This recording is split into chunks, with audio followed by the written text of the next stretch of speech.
Broadcast is now starting. All attendees are in listen-only mode. Good afternoon, everyone. My name is Mallory Lagasse, and on behalf of everyone at CTI, I welcome you to today's webinar on dealing with difficult behaviors in the workplace. I am pleased to have with us Mo Casti and Dr. Manoj Pawar, our facilitators for today's webinar. Mo Casti is a distinguished author, thinker, speaker, strategy advisor, and family man. He is the founder and CEO of CTI and the Physician Leadership Institute. Dr. Manoj Pawar is a senior physician executive with over 20 years of healthcare and executive leadership experience and currently serves as CTI's Chief Medical Officer. This webinar is being recorded, and we will share that with you along with an issue clearing resource following today's webinar completion. Thank you for being with us today, and Mo, I hand it over to you. Thank you, Mallory. Good afternoon, everybody, or good morning, wherever you are. We are so excited to have you join us on this important webinar around a topic that we all deal with every day, and it's challenges that consumes a lot of our time of day and our energy. I am so excited to have Dr. Manoj Pawar with me on this journey today. Manoj really has seen his share of conflict and disruptive behavior and issues that he had to deal with on the clinical side, whether it is from a national level at CHI as a CMO down to a regional level and even a local level with a multi-specialty group practice. And in Manoj, I'm sure you had to learn sometimes the hard way of trying to figure out how to deal with all this challenges and disruptive behavior. Yeah, thanks, Mo. I'm really happy to be here. I mean, this is actually a topic that's really close to my heart. It's not that I necessarily seek out difficult conversation, but we have to be willing to identify them and handle them appropriately when they come up. It's one of the most powerful things that you can do in terms of setting the example and modeling the type of interactions and behavior you would like to see ultimately for your group. So I'm thrilled to be here and looking forward to having a great webinar. Great.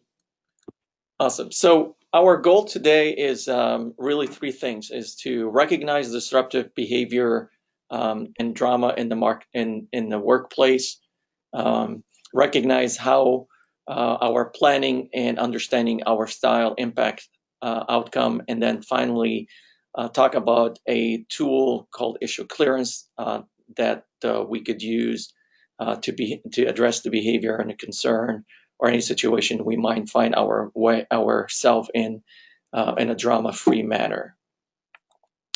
A little bit about CTI. Our mission is to save lives by empowering physician leaders, organizations with leadership strategy and innovation. We believe that optimal performance, whether it's clinical, operational, or financial, does require leadership strategy, innovations, and a culture of engagement and a culture of innovation to accelerate that change. We spend our days through working with great leaders in healthcare and non-healthcare by delivering thought leadership training, coaching, consulting, and speaking. So Manoj, what do you consider unprofessional conduct or disruptive behavior? Yeah, this is it's always interesting when I think about this. That it's one of those where most people will say they know it when they see it, but it actually helps to spell it out a little bit. If we can go to the next slide, I like to think about this, and especially now we're starting to have some discussion on a national level around civility. The concept of disruptive behavior fits really well as part of that. So, disruptive behavior can be said to be any negative behavior that has the potential to distract, undermine, or, physically or psychologically damage team members. So basically, anything that may create harm physically, mentally, or otherwise to another person. And an interesting statistic: 84% of employees who reported working in uncivil environments, they actually had a negative impact, not just on job performance, but on their lives at home. So I'm going to the next slide here.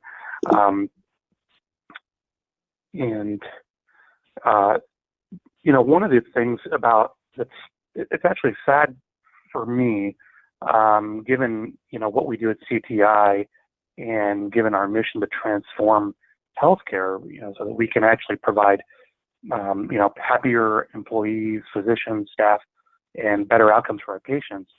One of the things that's sad to see is when we look at the ranking of civility among industries in the U.S., you'll see that on the right-hand side, healthcare sort of comes in at the bottom at number 6, and that's something that we really need to be not just aware of, but be willing to do something about, to be willing to call ourselves to a higher level. So on the next slide, most people on the call, I would bet, have encountered some type of disruptive behavior. It seems like there's certain situations that tend to be cauldrons for some of these things, or certain situations where there's a backdrop. And these are where you want to probably, you could all name a bunch of them, but I'll run through a few here. Things when we're dealing with clinical practice issues. So or utilization issues. So physician who is either overutilizing or underutilizing precious resources, or maybe deviating from agreed upon clinical guidelines. Productivity issues, situations where it's clear that team collaboration is required, but someone's not willing or capable of doing so. Frequent conflicts with patients, persistent negativism, staff conflict, and even impairment, meaning drug, alcohol abuse, or other health-related drivers for disruptive behavior. I want to put an asterisk by that, and we'll talk about it later because it's important for us to really consider the spectrum of possibilities, and when we think of disruptive behaviors taking place in the context of a human scenario.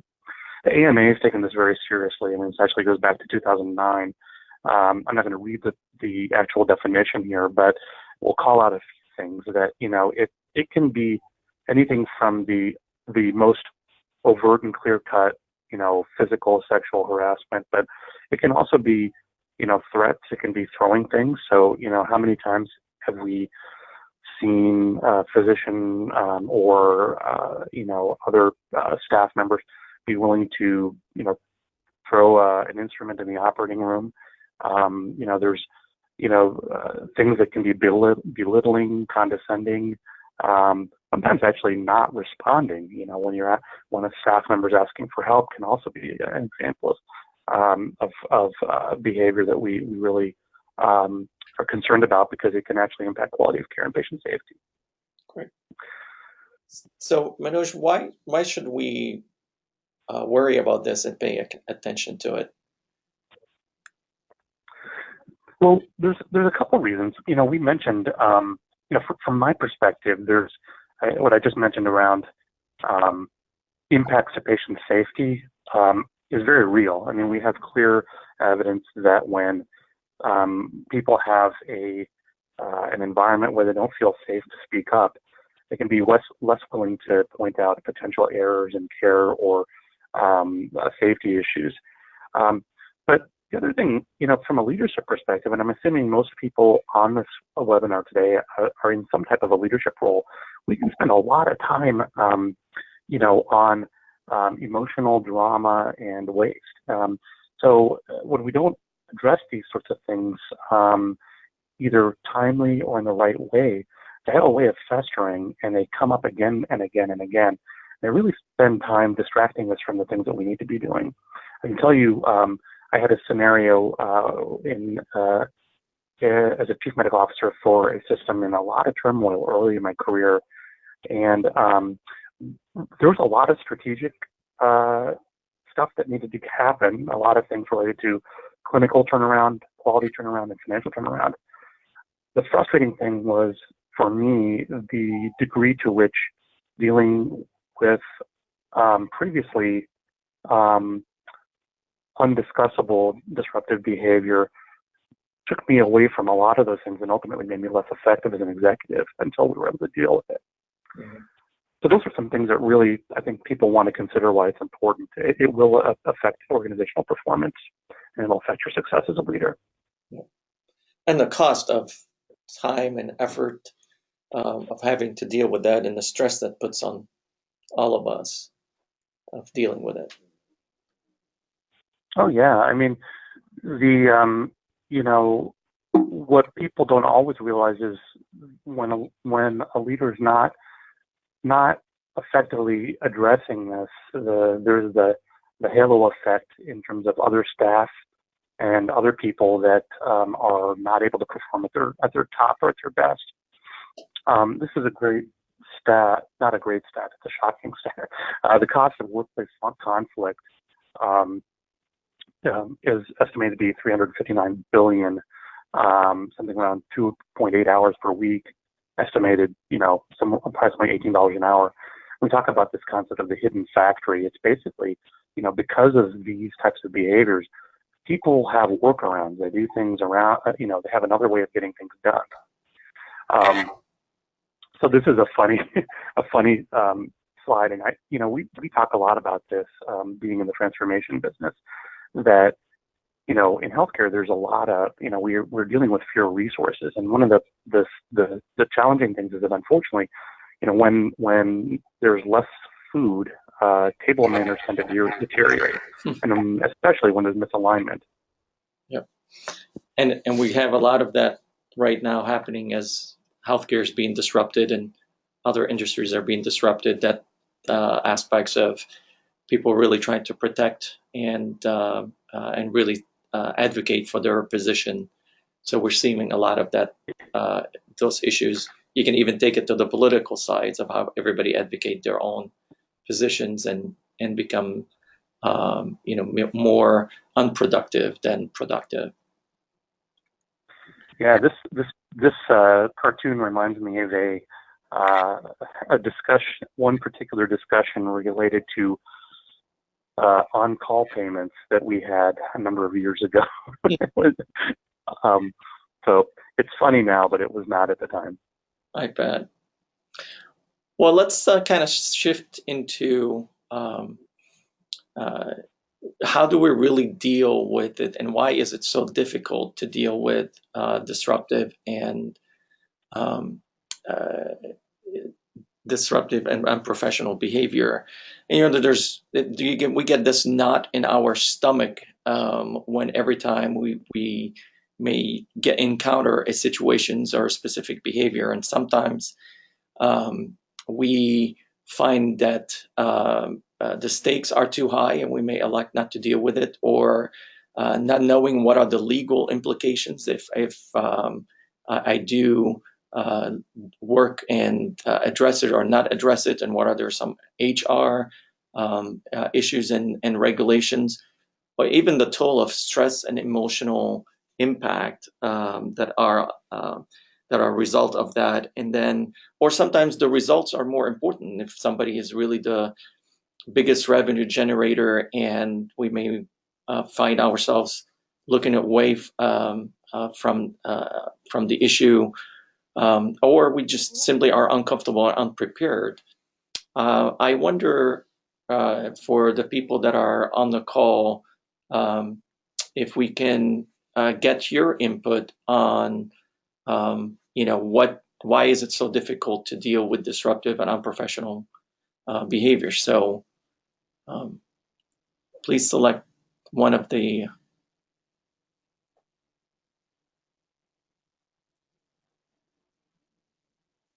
we'll let the poll run.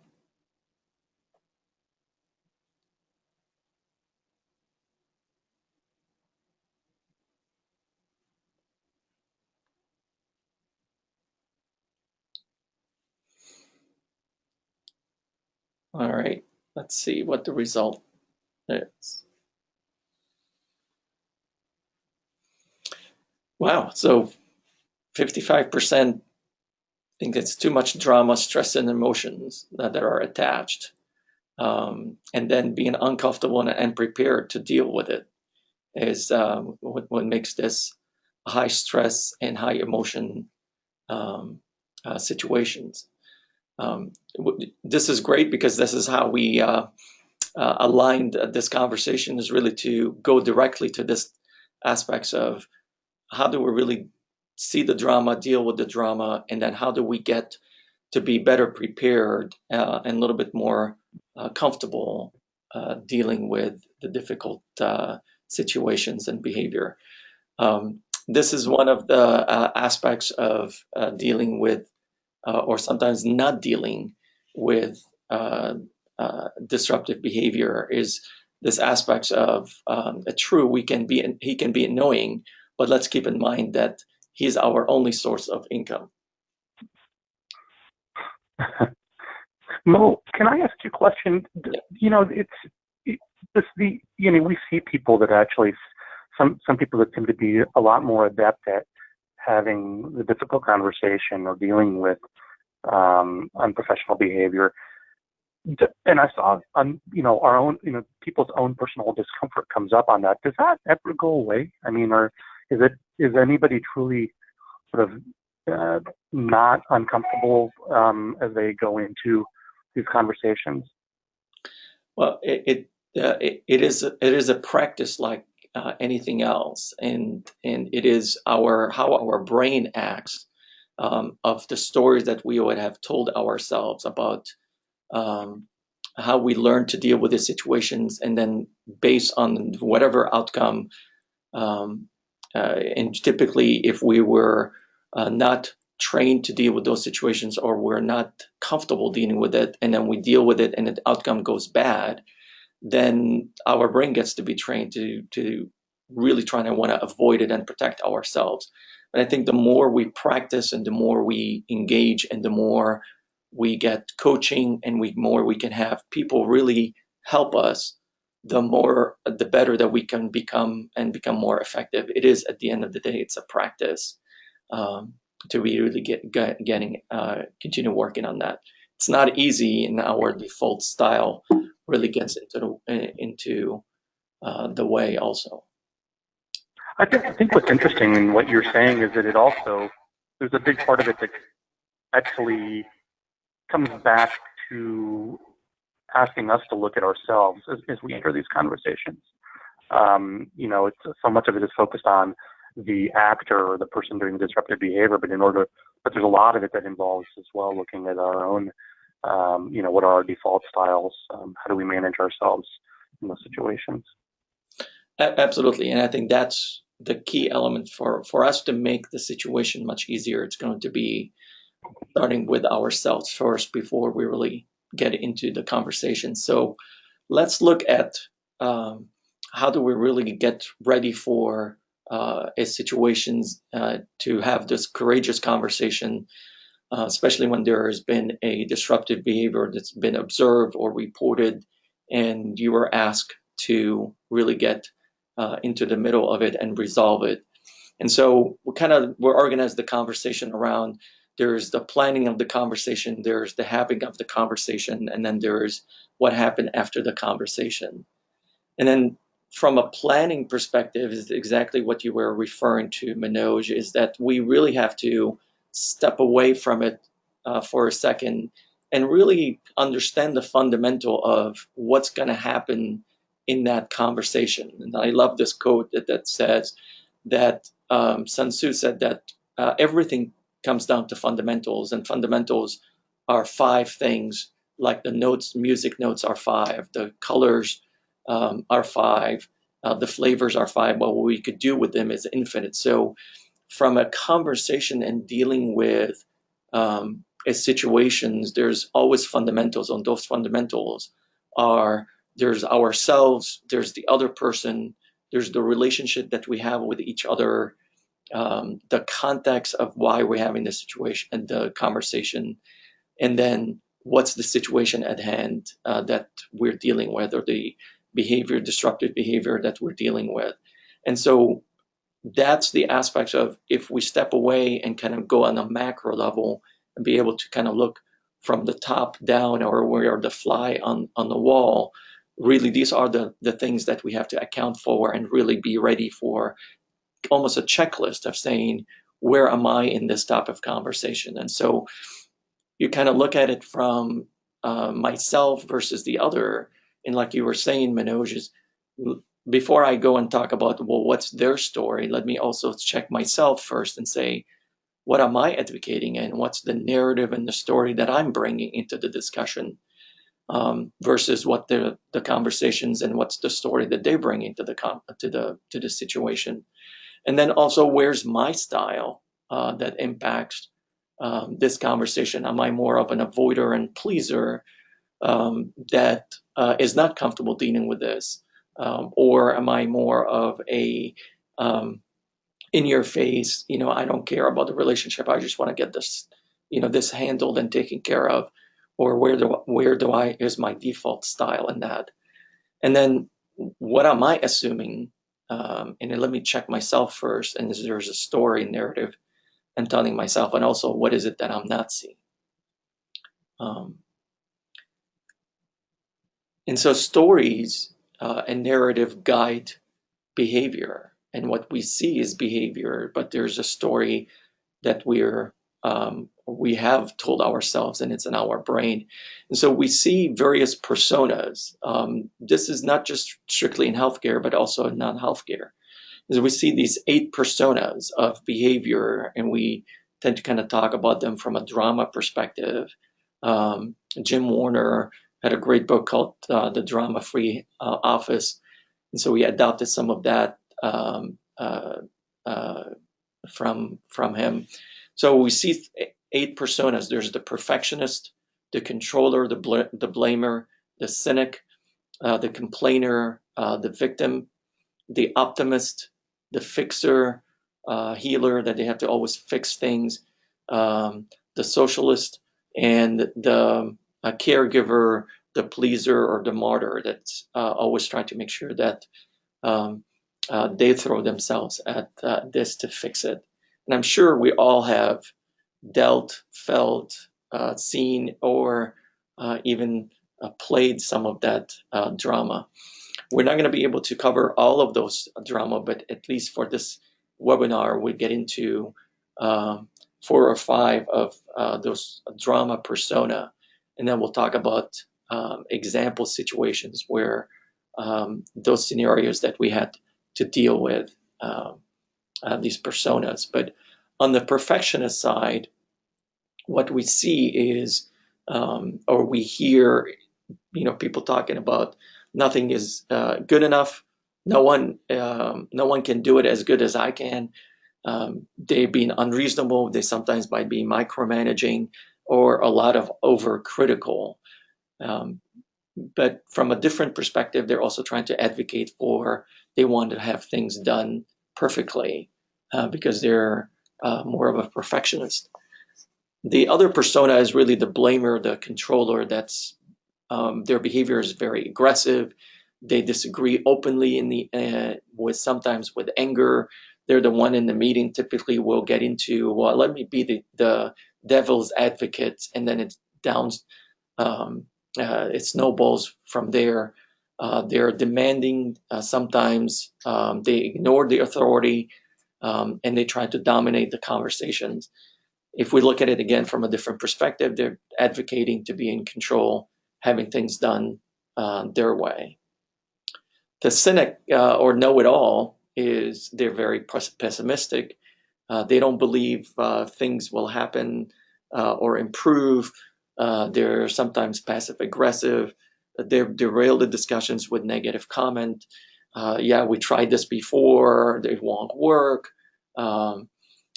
This is a helpless situation.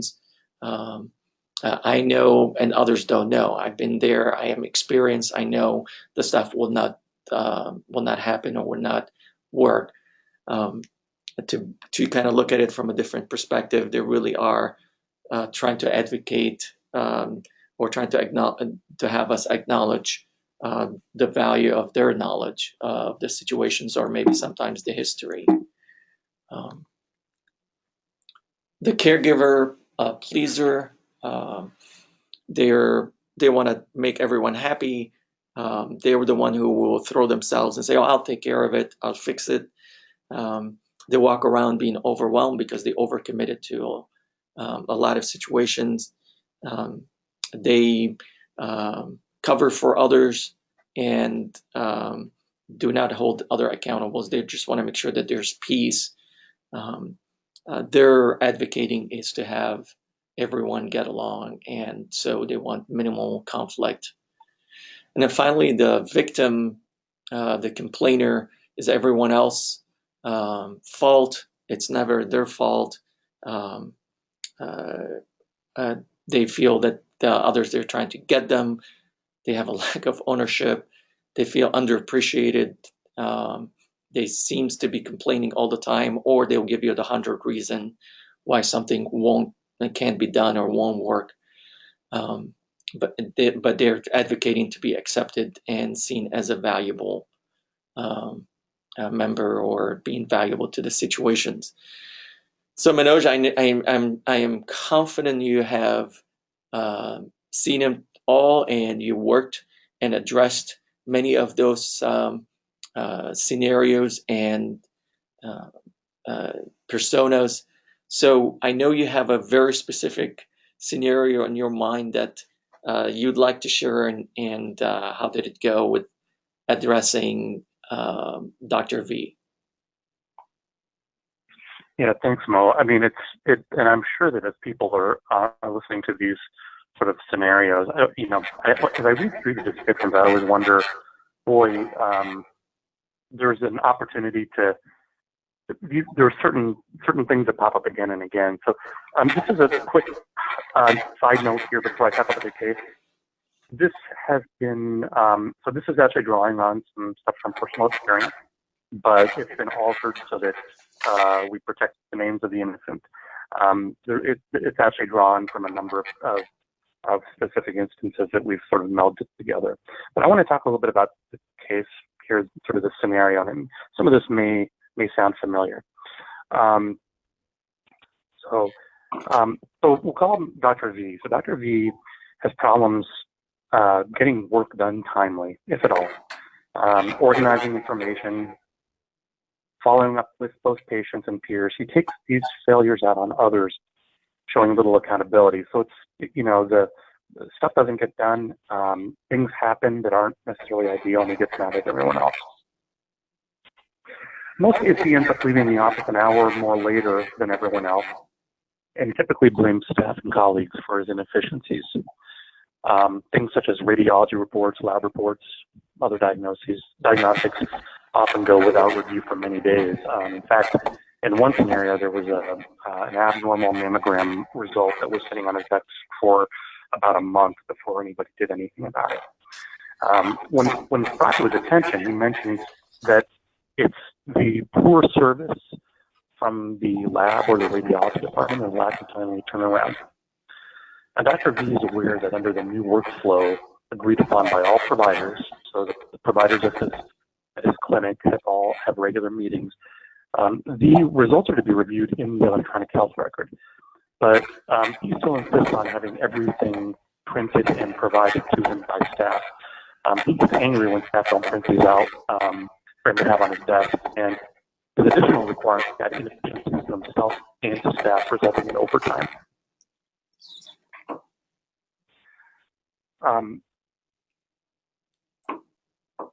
So this is a scenario where you can see, some of these things, are classic when we start to think about, the framework that Mo just described. Classic sorts of things that you would find in a victim mentality. I'm just getting a little bit of feedback in the background. I don't know if it's possible to put phones on mute if possible. There's so a lot of these are really characteristic of the victim mentality. Getting taking failures out on others, little accountability. It's everyone else's fault. There's 100 problems. 100 reasons why I can't do the things that I need to do. So, so this scenario came up for me, and you know, I'd like to sort of tell you how I dealt with it. Probably not so effectively the first time around. You know, when this first came up, I was a medical director fairly early on in my career, and had really sort of been gung-ho about applying what I had recently learned from, we didn't do webinars back then, but but from a course that I took on, you know, some basic how do you manage disruptive behavior from a pure sort of progressive discipline standpoint. So I was confident I knew what I was doing. I went in with guns blazing, and I said, put it as simply as, you know, hey, you know, Dr. V, we talked about this. You didn't, you know, this needs to be done. And, you know, I expect improvement here. You know, if it's not improved, I'm going to follow up in a couple of weeks. If this is not changing, I'm going to have to take the next step. You know, and I'm documenting all along the way. When we actually sat down that first time, he was so some of the dialogue might resonate with people. You know, number one, I went to his office. He was sitting down. I was standing up.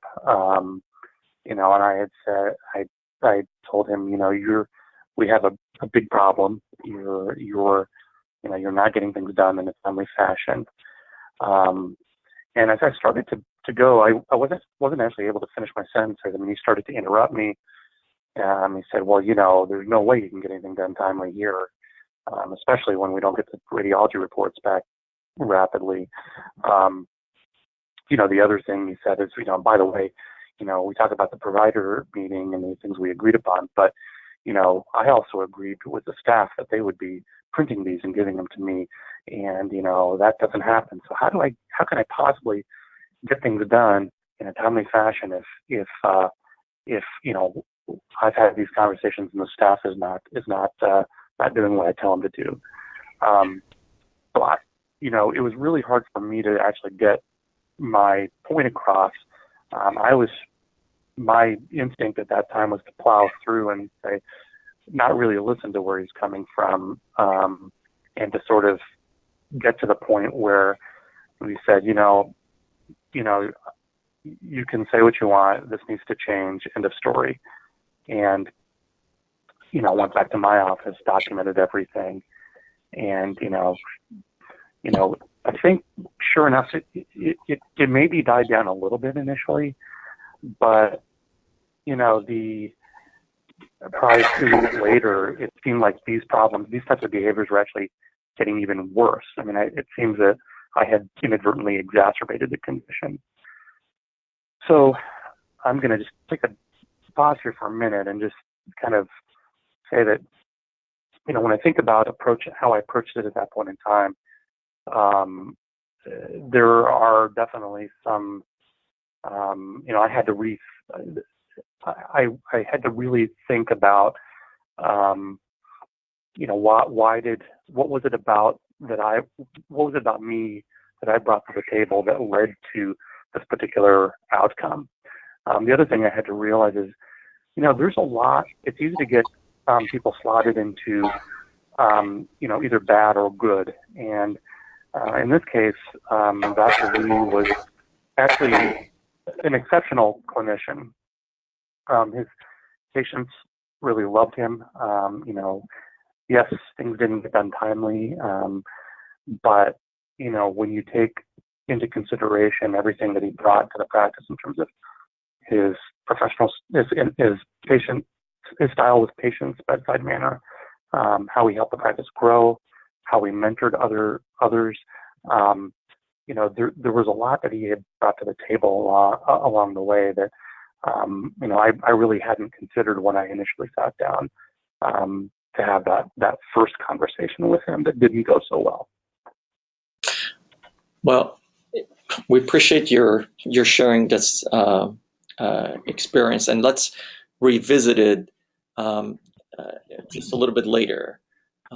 But let's shift our next step to talk about if we had to do it all over again, how would we do it differently, and maybe share the approach of how do we really be able to address a victim or address any situations that we might find ourselves dealing with. So I think you brought this clearly to the front of saying, you have to also check yourself into the conversation.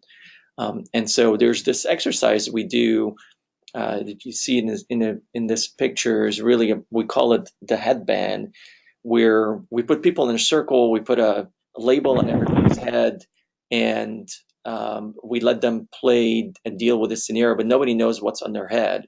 And some words looks like funny or not smart or comedian.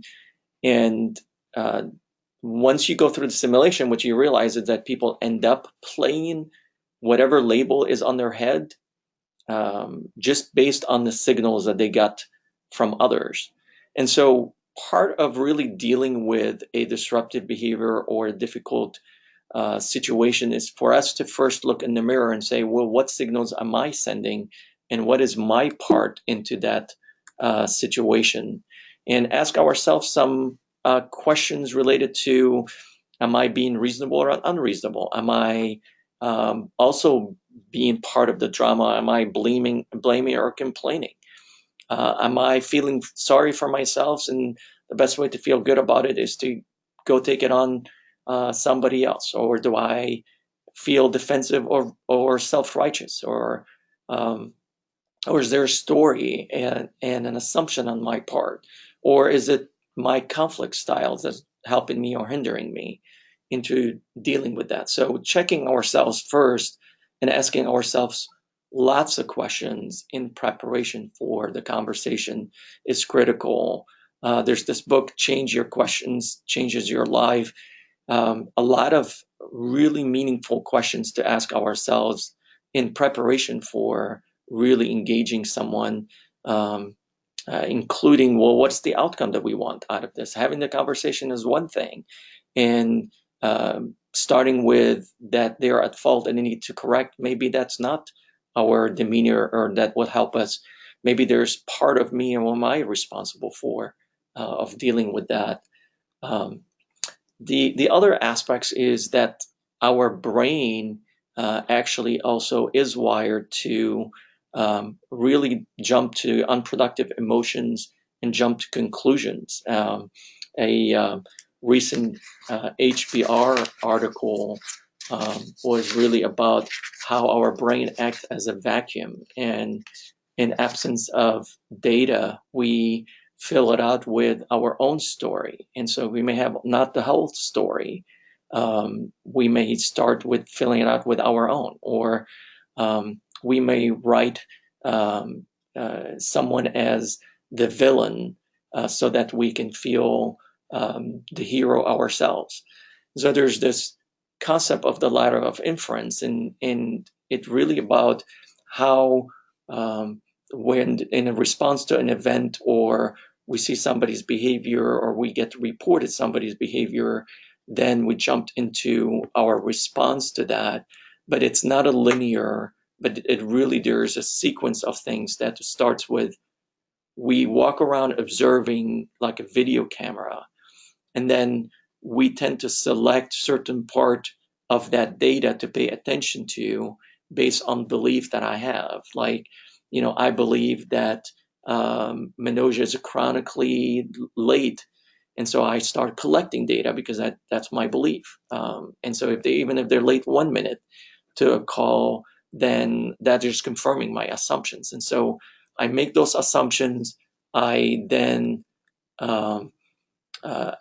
collect more data, and it becomes a belief, and then I start acting in that mode. So I become biased to what filter and what data that I'm collecting about this person because of what I have developed from a belief perspective, and I developed based on some assumptions. So part of this planning for the conversation is for me to say, am I on the ladder of inference, and how do I step down from that ladder and make sure that, let me go back to the data and let me go back to the focus and get out of that assumptions.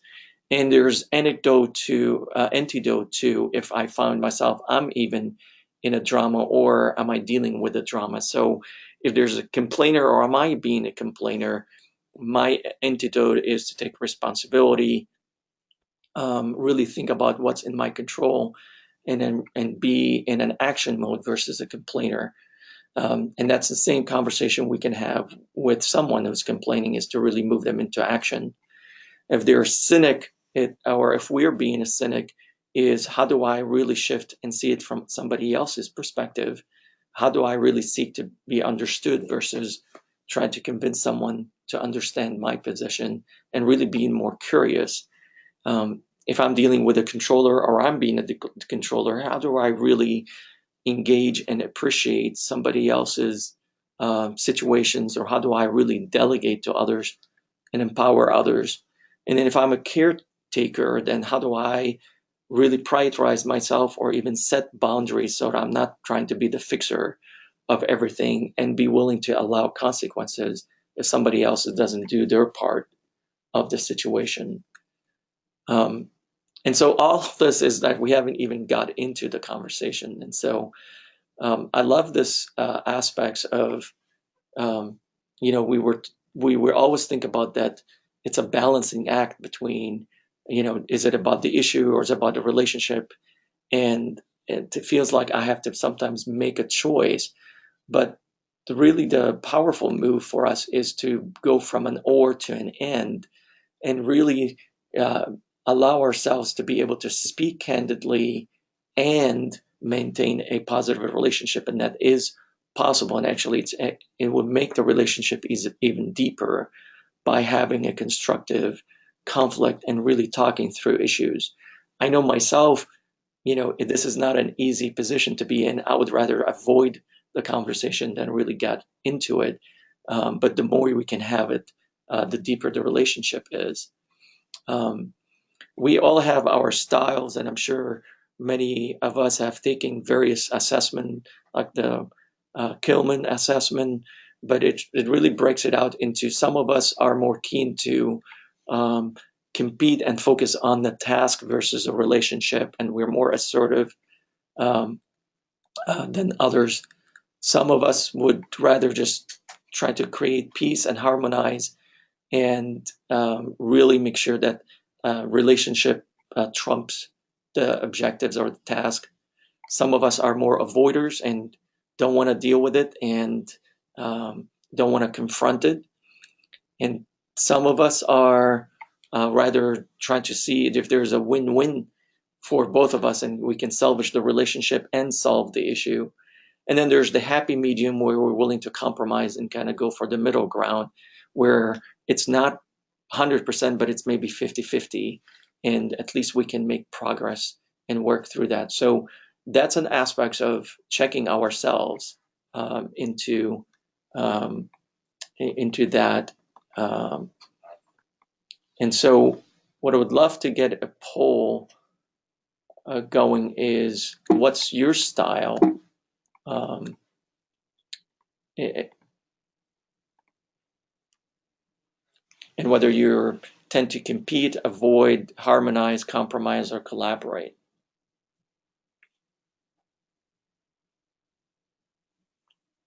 We'll let a few seconds to vote.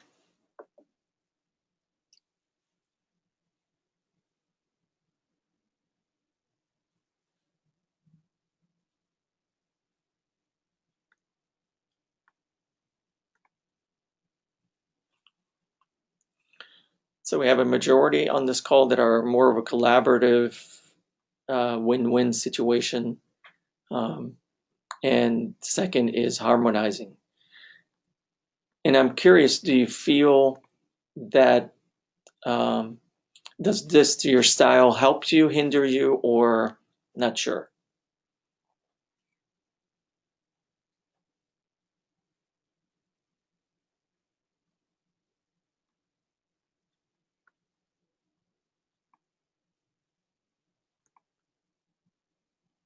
almost half and half. So sometimes it helps us, sometimes it's hinder us. And so let's get into that. That's part of the equation, just really understanding ourselves and others and where they're coming from.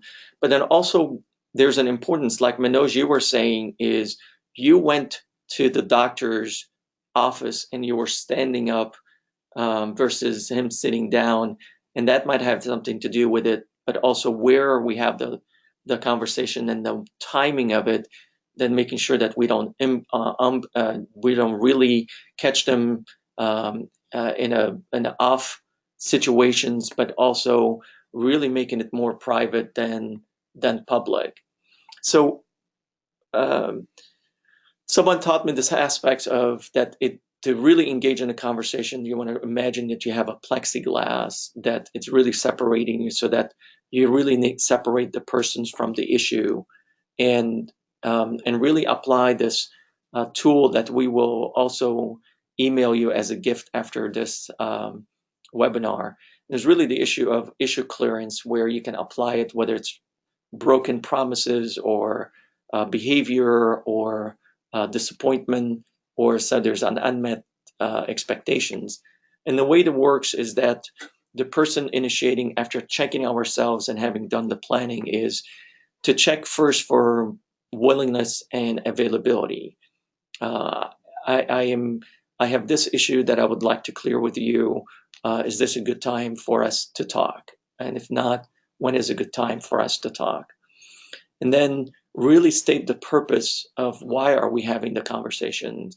Things like, I care about our relationship, I care about your success, and there's this issue or fact or situations or somebody told me, or and so it's really launching into why are we having the conversation, and then really taking our part in this and saying, here's the story, here's my interpretations.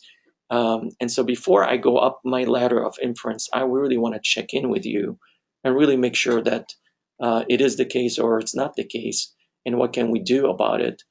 And then finally, here's my part in it, and then here's what I would like to accomplish out of this and my desire to be able to get an outcome. So it works like this. I have an issue. I'd like to clear it with you. Is this a good time? Here's why I'm having the conversations. I care. Here are the facts. Here's my perception. In response, I feel the following because I made up the story, or I just want to make sure that I don't have the wrong interpretation. Here's the part I think I played in creating the issue, and here's what I want and need from you. And in that conversation really balances between advocacy and inquiry, and really being able to shift perspective and look at it from their perspective. And so if you're looking at this, what do you see? Do you see a rabbit or do you see a duck? Or what do we, do you see a tree or do you see a monkey or do you see a lion in this picture? So how do we see it from their perspective? And do we see just a physician's, or do we see a person, a human doing, or do we really see a human being with lots of domain of concerns that they have to deal with, and that they're trying their best to control that? And then having said that, then really pausing and listening is really the next aspects, and really stating what we heard from the others. This is what I hear.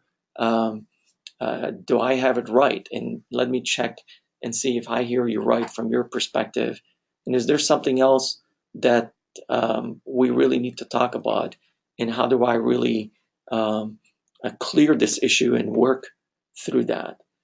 So Manoj, if you had to do it all over again, or if you had done it with that scenario, how would you have handled it using an issue clearance? Yeah, well, there's a couple things too. I mean, I think coming to the table and really understanding my own some of the things that I had internally going on. So two things that I wanted to point out were that first, my personal style is to always, or not always, but tends towards wanting people to get along. And I took it as an affront that, and I made up that Dr. V was doing this, was disrupting the whole harmony of the situation. And I became indignant about that. To do this again means, sitting down, having a conversation, I think, initially around just, hey, I've got some things I want to talk about. Can we debrief this at some point? Where's a good time? Where do you want to meet? And really put some of the control back into his hands, mainly because I think, especially after that first go around, he did feel ambushed. But when we did that, I think the second time around, the intent, talking a little bit about the intent and reassuring that, hey, I've done some reflection. I really think a lot of you contributed a lot to this practice. Your clinical performance in terms of your rapport with patients and commitment to evidence-based medicine has been really, really good.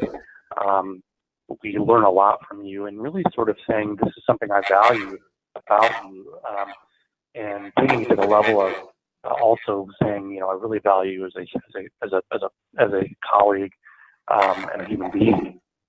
So getting that really was able to calm things down a bit and really create a safer environment where we were a lot more relaxed in terms of being able to have a conversation. And that there was trust in the sense of, I'm not out to get him. I'm just, something doesn't match with what I know about him. Kind of thinking about this, we kind of sharing that, here's the facts, here's what I observed, and kind of walking myself back down the ladder of insurance to start to explain a little bit about, when I saw that, this is what I made up about it in my head, and I acknowledge that may or may not be fully accurate, but I'd like to talk about it. I shared a little bit about the vulnerability that I had around, I felt angry at the time. I wanted to, I felt frustrated, and a lot of it was driving from the standpoint of sort of disrupting everything going smoothly in the office and everybody getting along. And that's where I'm sort of sharing, my role in all of that. I mean, I think, whether I realized it or not, I actually, his perspective was one of feeling like he was a victim, and inadvertently, by wanting to please and fix everything, I was enabling that. So that getting to that point really acknowledges, look, we've got the relationship, we both are working towards the same outcomes. That allowed us to kind of get to the point where I was comfortable saying, look, here's what we really want or need, and being real specific about getting things done timely, and so then, I think at that point, letting him and being really comfortable with sort of letting him explain his story and what, starting from the same point around the facts, and letting him sort of continually ask, is there more? A learned skill in this process was reflecting back what I heard, and then being, it's a tendency to want to wrap things up, but being comfortable letting it sit there and saying, is there more? Is there more? Yeah. And so that's kind of where we got to then, sort of looking at the next steps. I mean, what it resulted in was understanding that there was actually there were two things. One was there was something going on in his personal life that were creating some distraction. But the other thing was there was also a training opportunity. I think part of the electronic health record issue was that he did not know how to review his labs and reports in an efficient manner. And so we could both come together and say, well, look, I can do this for you. And his commitment was all work towards being more timely. And that we agreed to check in. He agreed to check back in in a couple of weeks and to go from there. Great. Well, Manoj, I appreciate your the story and really being authentic in your approach of how you dealt with it, and then really the lessons learned. So we appreciate your sharing that with us. Uh,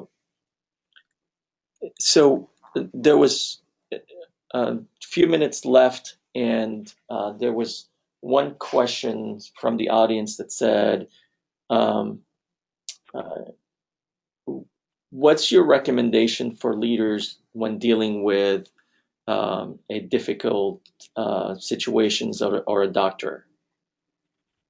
What's your recommendation to a leader?